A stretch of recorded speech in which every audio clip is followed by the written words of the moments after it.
Hi, everyone. It's so good to see you all again. And thank you. Thank you all for coming down again to join us tonight. Look at the crowd. It's right from over here.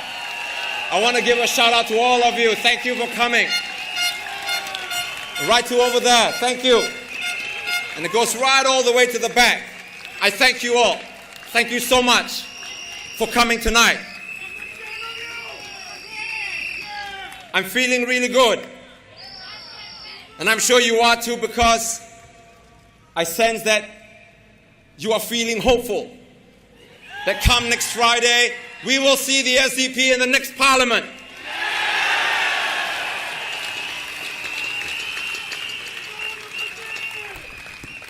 Because that's when real change starts. Change that will make things that little bit more secure and more hopeful for all of you. You know, after the first rally that we had in Choa Chu Kang Stadium, after that, we went to a coffee shop to get a drink. There, came across a table of guys just sitting around and having a round of beer. And I heard them talking. And they said, hey, you know, Dr. Chee, he was talking Hokkien and Cantonese and Teochew. And then they started arguing which dialect was better. Right? And then they couldn't agree. So they said, okay, let's put it to a contest. They said, what contest? Okay, let's see which dialect is more accurate, which more concise. Meaning, we'll ask each other questions and see how we can use less words. The lesser the words, the fewer the words, I beg your pardon, the better your dialect is. So everybody said, okay. And after a few beers, everybody felt a little bit more relaxed. So the Cantonese, guy speaking Cantonese says, I'll go first. Okay, you ask me any question. They say, okay, let's keep it, make this rule. First, you ask the question, who are you? Or what your dialect is. And then you must answer in 5 words. A big point. Answer in your own number of words, right? Then we'll follow with a question, what are you doing? Then the guy accepted. He says, okay, I accept the challenge.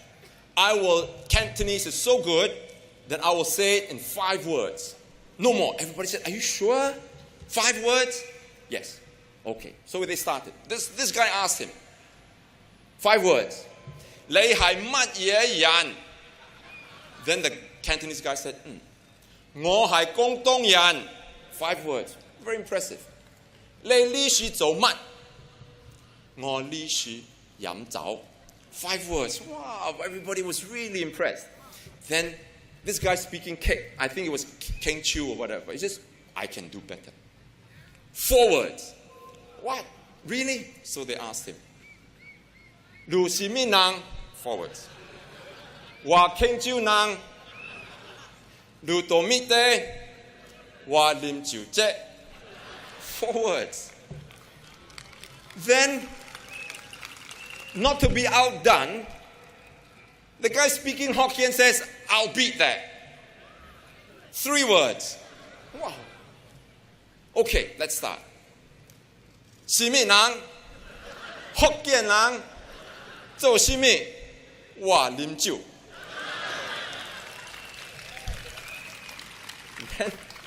Then the Teochew guy comes along now. 3 words? Not good. I give you 2. Wow. 你將是話做咩啉酒? No, that's not the end. That wasn't the end. And the guy was speaking English.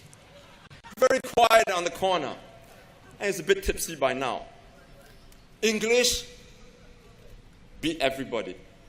See, really? 1 word. Okay, good. The guy says, who? He says, me. What? Drink.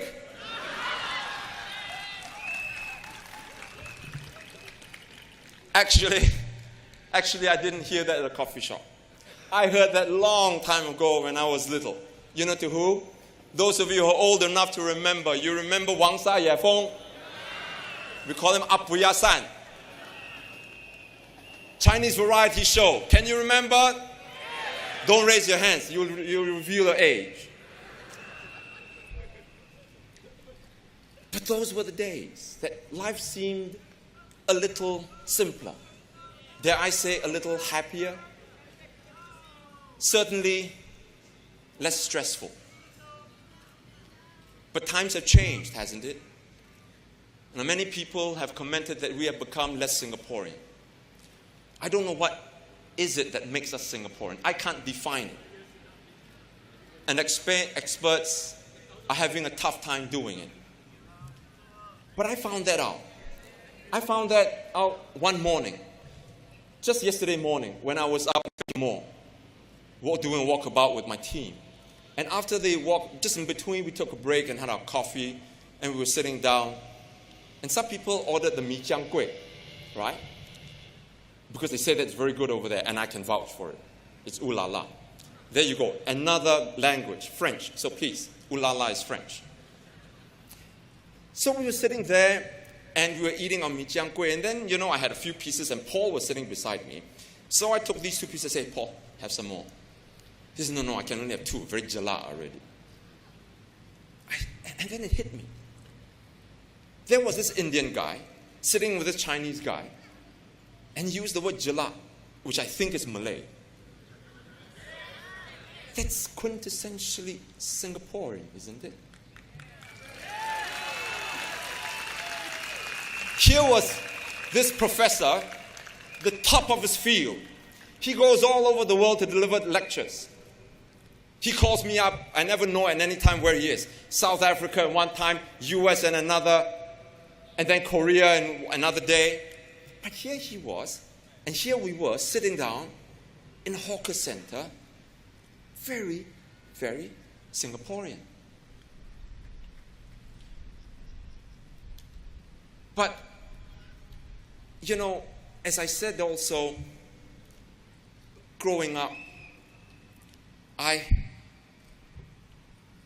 when I was in secondary school, I was the die-hard Singapore football fan.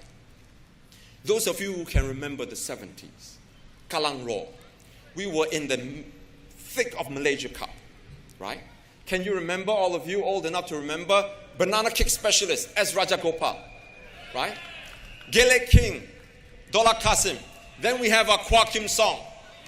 And then was the graceful Mat Noh. But when I watched them, I shouted myself hoarse. But never once did it occur to me that they were Malay or Indian, Chinese. They were Singapore. They were Singapore.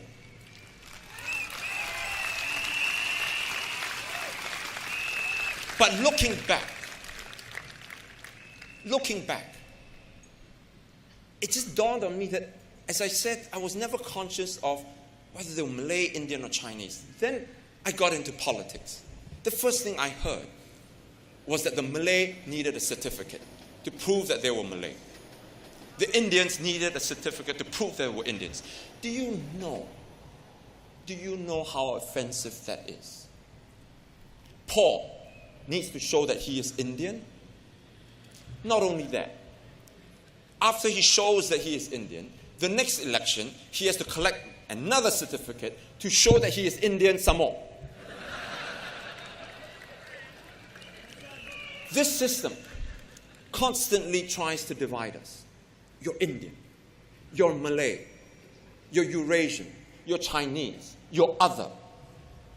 I don't know what it is. But the other day I saw somebody show me the pink IC, right? And under race they put German. And she speaks English. But as I said, many Singaporeans lament that we are becoming less Singaporean. And one of the things that is making us feel less Singaporean and feeling very stressed is the population policy that we continue to import hundreds of thousands of foreigners into this country. Now, whether you're taking the MRT or going downtown or just going to the beach to relax, the island is jam-packed with people. Already, with 5.3 million people, of which 40% are not Singaporeans. Singapore is already the third most densely populated country in the world. And yet, the PAP wants to push the population to 6.9 million. Now, I want to be very clear about this, and I hope you listen very carefully. I understand. The SDP understands that Singapore needs new immigrants. After all, we are a nation of immigrants. But that's not the question. The question is, how do we manage the flow of immigrants into this country? The way that the PAP has handled the matter has thus far been disappointing, and I am putting it very mildly. I'll demonstrate to you what I mean by drawing the analogy of a lifeboat. You have a ship that's sinking. There is a lifeboat that's in the water and can take 100 passengers, all of whom are waiting to get on it to escape. If we have everybody jumping into the lifeboat all at once, 1, 2, 3, everybody jump, what do you think will happen? The boat will sink under the impact. But we do it in an orderly manner. Children first, then women, then men. The boat will be able to safely take everyone in. The same is with our immigration policy. Can you remember in 2014 that Mr. Lee Hsien Loong likened Singapore to being a sampan? If Singapore is like a sampan, imagine what will happen when everybody jumps into the sampan all at the same time. The PAP has allowed so many foreigners in such a short span of time that the impact is causing our societies to split. Worse, it hasn't planned properly our infrastructure to accommodate the enormous influx. I had the shock of my life when in 2008, then Minister Giorgio said the government should come up with a master plan to see how many foreigners we can accommodate. After 10 years of allowing 2 million people into the country, then you come and tell us that the government needs a plan? Don't you think that's a little bit too late? One would have thought that a plan would have been in place before, not after the floodgates were open.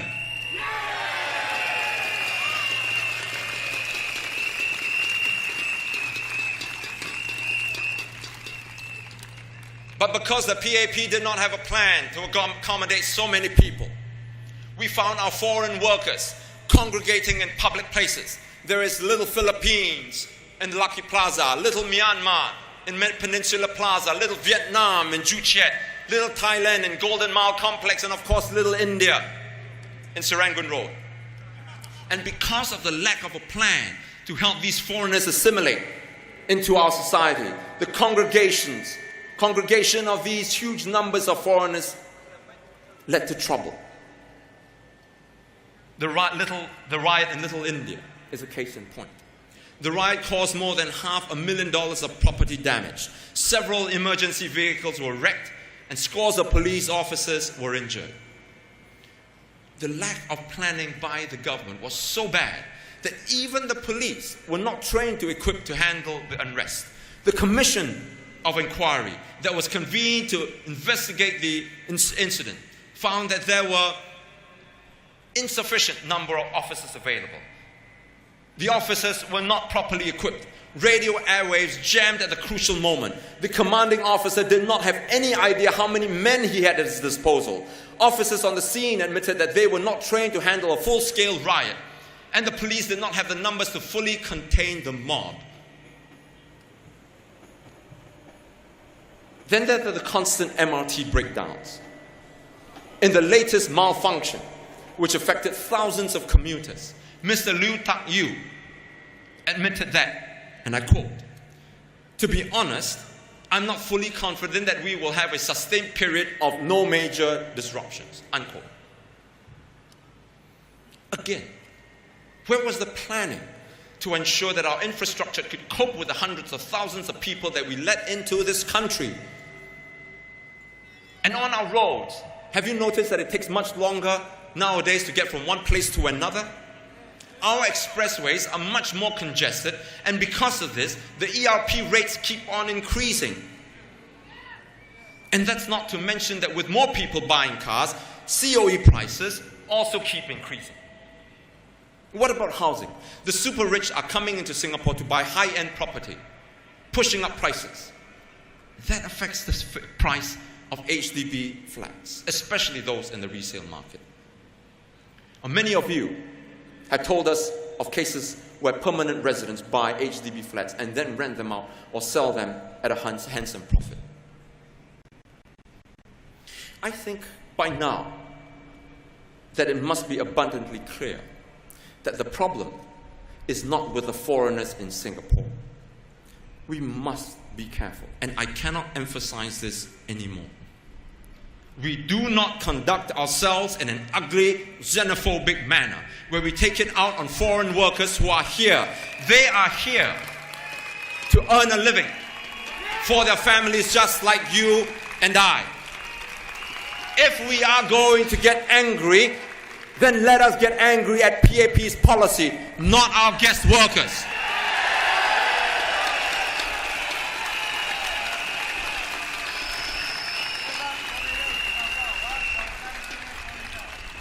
And because of the PAP's over-liberal immigration policy, stress levels of Singaporeans are at an all-time high, and our quality of life has deteriorated.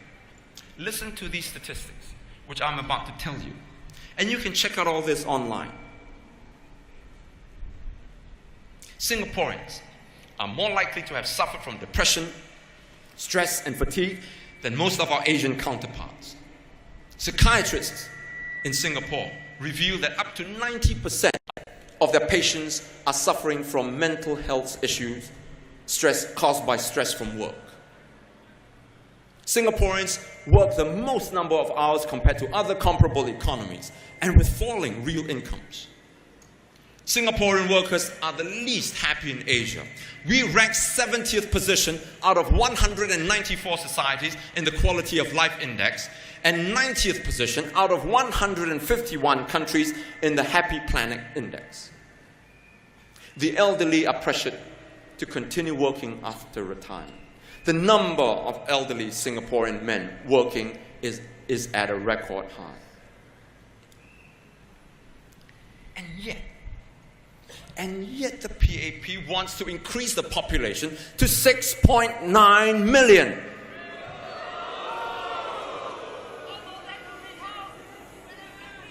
The government is already signing agreements that will force Singapore to let in even more foreign workers.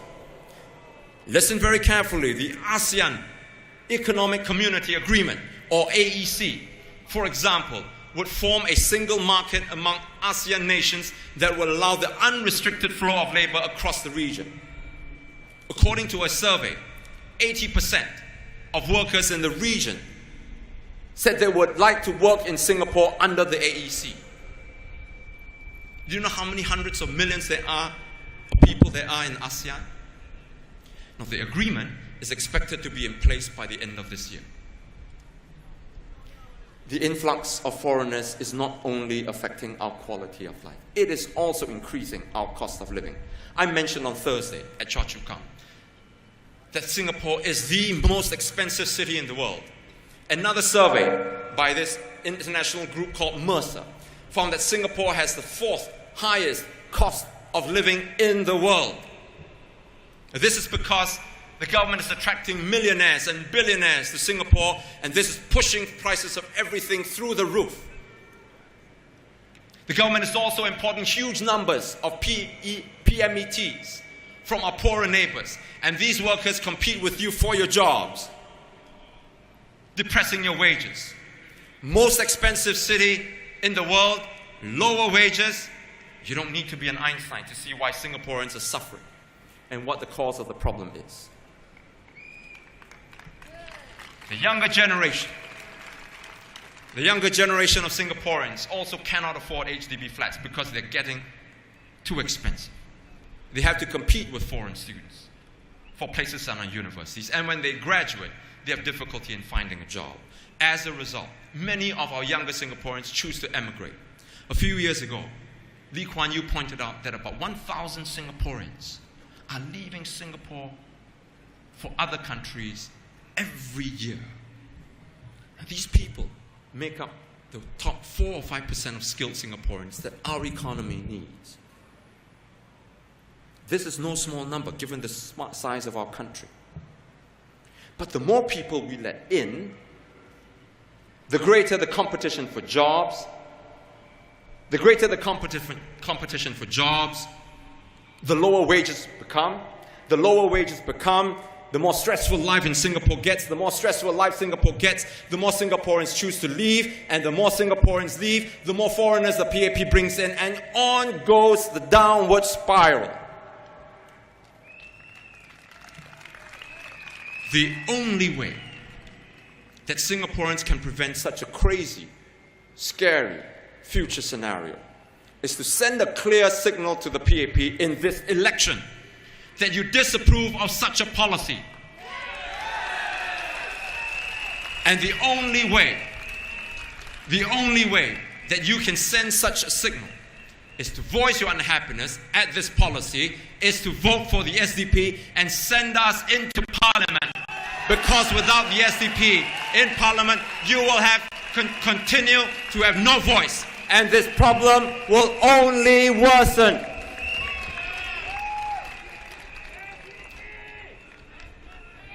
All these are facts. I am not attacking the PAP for the sake of it. And I'm not saying that all is doom and gloom in Singapore. I take pains to cite you these problems which, by the way, some PAP ministers and MPs themselves have admitted, so that there is no question in our minds that these are serious problems and these are serious questions to be asked. Let me repeat, the SDP is not against immigration, and we are not against immigrants or foreigners who work here. We need new citizens and foreign workers. I met a few business owners just this morning, and they told me that it was hard getting Singaporeans to apply for frontline jobs in the F&B and retail sectors. And they need foreign workers. I agree. We need foreign workers. What I disagree with is the indiscriminate allowing of foreign workers into our country. In other words, we must manage the process better. We must regulate the rate at which we take in foreigners, as well as the quality of the workers whom we let into this country. To this end, the SDP has drawn up a comprehensive set of alternative measures that we can implement. But I will describe only one because of time constraints. Please read the others on our website, WeRSG.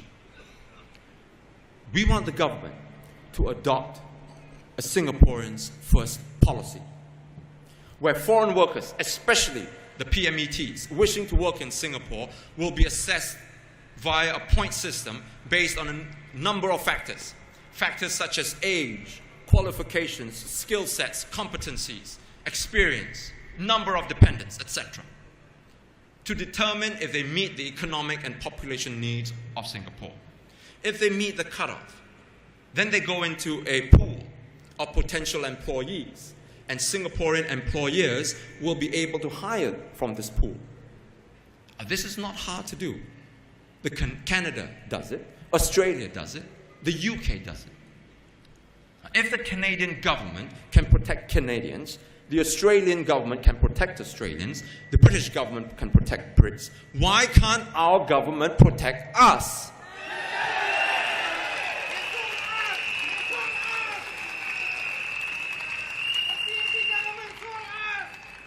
The net effect of SDP Singaporeans First policy is that we will be able to considerably reduce the current number of foreign workers in Singapore while, and I want to make this absolutely clear for our SMEs, allowing our businesses access to foreign talent that they need. It's a win-win situation for Singaporeans and Singaporean businesses.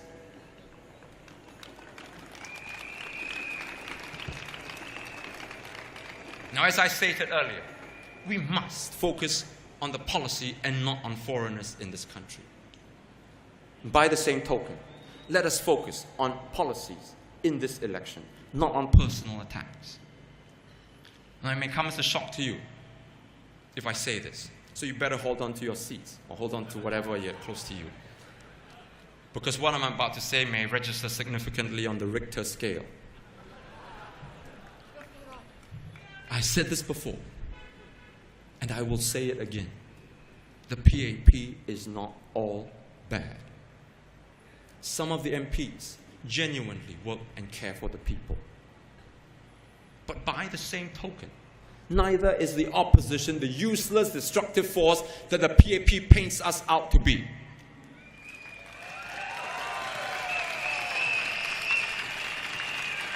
We have ideas, good ideas that will help to improve the lives of our fellow citizens, ideas that will take Singapore forward and make it a better place. The PAP and the opposition must find common ground and work for the good of this country.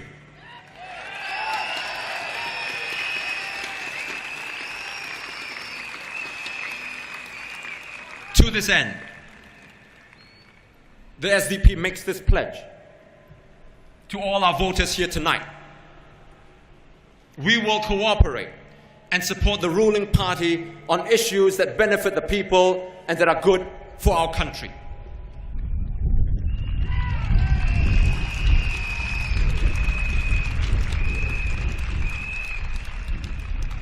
But where we see PAP policies taking Singapore down the wrong path, we will be steadfast in our principles and push the PAP hard.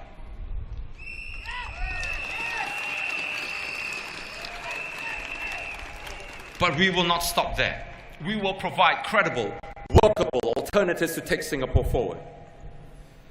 You may or may not agree with everything that we propose. No one agrees on everything all of the time. That would be like Nazi Germany. But even if you don't agree with us, you know that the SDP will always do it with sincerity, with honesty, and with Singapore's best interest at heart.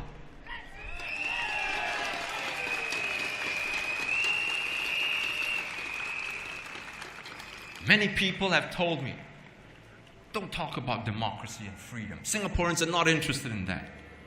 They're only interested in bread and butter issues. I know that. I know that. Speaking popular words and doing popular deeds is what will get parties into parliament. But that's not what the SDP is about. It certainly isn't what I'm about. Like everyone else, I want to be popular. As human beings, it is innate. We have the need to be accepted by our peers, and there's absolutely nothing wrong with it. It is difficult being rejected. But there are times in one's life where we must choose between doing the popular thing or doing the right thing. I chose to do the right thing.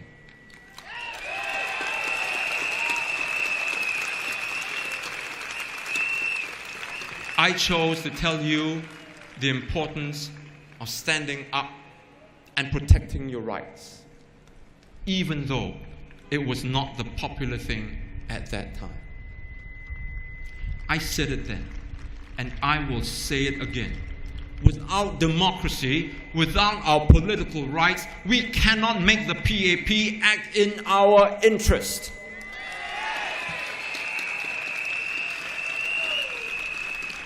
It is precisely because of the lack of our democratic rights that our situation has become so bad. During this period, when I was fighting for democracy, many people accused me of being out of touch with the people and even bringing the opposition a bad name. For many years, people, even some of my close friends, rejected what I was saying and doing. Those were very trying times. But whenever I found myself alone and racked with doubt and questions, I found strength in a poem. I want to share it with you tonight, if I may. The title of the poem is If, by Rudyard Kipling. Some of you may have heard of it. It goes something like this. If you can keep your head when all about you are losing theirs and blaming it on you, if you can trust yourself when all men doubt you and make allowance for their doubting too, if you can wait and not be tired by waiting or being lied about but don't deal in lies, or being hated, don't give way to hating. If you can dream and not make dreams your master, or watch the things you gave your life to broken and stoop and build them up with worn-out tools, and so hold on when there is nothing in you except the will which says to them, hold on. If you can fill the unforgiving minute with 60 seconds worth of distance run, yours is the earth and everything that's in it, and which is more, you'll be a man, my son.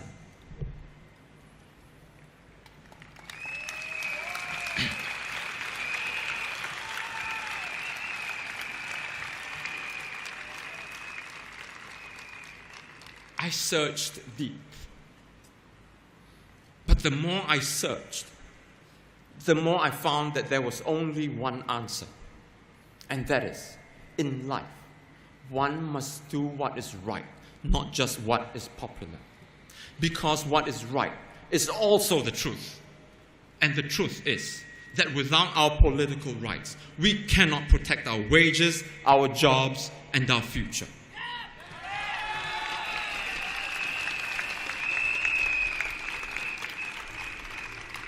My fellow Singaporeans, I would rather be honest and not get into Parliament than to lie to you and be in Parliament for all the wrong reasons.